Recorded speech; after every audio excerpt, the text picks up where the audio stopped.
a lot of these brands that we connect with and we have on the show, on all of our shows, a lot of them are talking about the economic headwinds, right? And doing more with less next year. And I'm sure that was probably similar and still probably is at Twitter even now. So thinking about brands having to do more with less and thinking about brands having to slow down enough to look at this customer journey, and every touch point matters. Like every time this customer, this user, this visitor, this prospect engages with this brand and touches it, it matters now more than ever, right? What are some ways you've seen this done really well, whether using technology or AI or just it's just a strategy with that you've seen work really well in terms of 2022 getting into the next year, ways that brands can make these touch points matter and thinking into the next year, especially where it will matter even more? Yeah, I think, again, to bring it back to the emphasis on social media, if your team is doing it properly, it's going to be very cost efficient.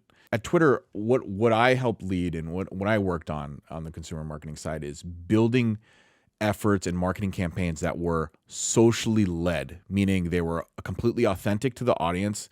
We would market to folks in the way they were already using the product. We weren't trying to create something new. So, for example, one of the campaigns and kind of overarching umbrellas that we had was tweeted into existence. And you might have heard the term, but in short, people on Twitter all the time would simply put something out into the void and hopefully the stars would align and someday X would happen. So we've seen it from high school football players where like, I need to get to the Super Bowl one day, or one day I'm going to win the Super Bowl.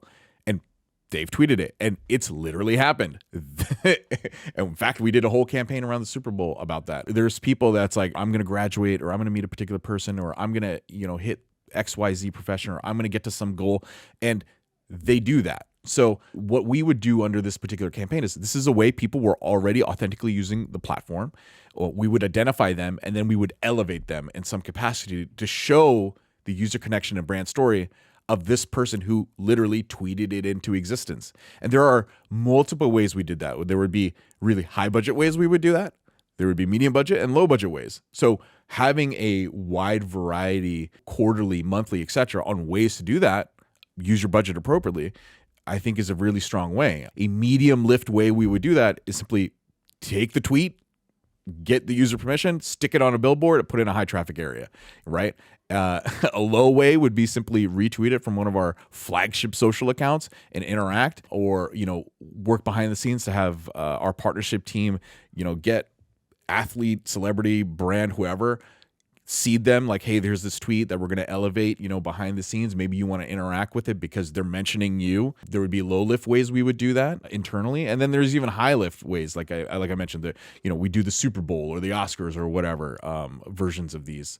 Social media is a great way to do that. But I mean, this is where a high professional creative social media team can help you lead that type of marketing, because they know your user base. They see the feedback every day of how and what people are talking about when it comes to your brand and product.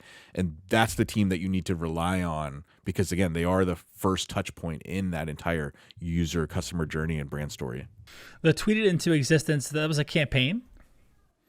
It was two things. So it was a campaign. We did it multiple times, but we had the kind of these overarching pillars that if we were doing a campaign, sometimes we would dip back into that umbrella, because there are times where it was so big. But there were a few other ones as well, but we always had campaigns going. Can people go back and find these examples and find some of these stories? Yeah, I mean, literally just search on Twitter hashtag tweeted into existence, or just the phrase tweeting it into existence. I mean, some people would actually say post campaign, use it as a phrase. Hey, I'm tweeting this into existence. So that's the campaign working, right? That's people now using it in that way to identify, hey, this tweet is what this is for. And there are times where we would just gift somebody, like if I get this job, I'm going to give away $100 to like my followers because, so we can donate X, Y, or Z. There's like things like that it's like, okay, we have a budget. Why don't we just double it and like join in on that celebration and donate an extra $100 to whatever their cause is. There's times like that, again, that are low lift, medium lift, high lift, that we can join in with something like that. Hey everyone, thanks for watching. This segment is brought to you by Salesforce. Salesforce brings marketing and engagement together If you want to learn more, head over to salesforce.com/marketing. And please subscribe to this channel for more marketing insights from the world's best marketing leaders across the Fortune 500 and beyond.